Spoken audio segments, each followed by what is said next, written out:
The genius secret to beating the world's hardest final exam.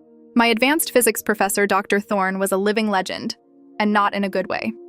He was famous for handing out finals so brutal, they'd make a rocket scientist break down in tears. Usually, the class average hovered somewhere around 32%. For our final, the very last question was worth 30 points. It was this massive, terrifying block of text, a multivariable equation that looked like it belonged on a chalkboard in a NASA basement. I looked around the room. My classmates were frantic, scribbling through pages of scratch paper, sweating through their hoodies, literally gasping for air. I stared at the prompt for 15 minutes. Then, I remembered Thorne's favorite catchphrase. Precision in language is precision in thought. I reread the question for the 5th time. It didn't say, "Solve the following equation."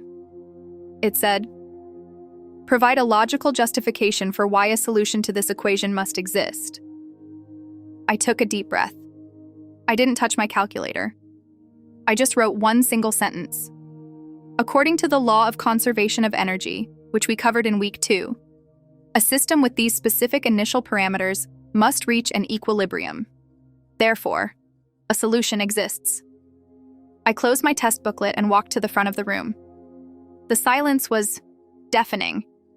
My friends looked at me like I was a dead man walking.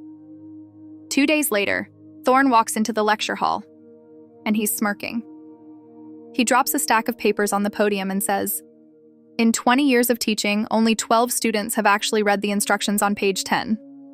He held up my paper. Everyone else spent 2 hours trying to calculate a number that doesn't even matter. This student understood the problem. I walked out with an A+, while the rest of the class was praying for a curve. It turns out, in life we spend so much time trying to find the answer that we completely forget to listen to the question. Sometimes the exit door isn't locked. You just have to stop trying to kick it down and try pulling.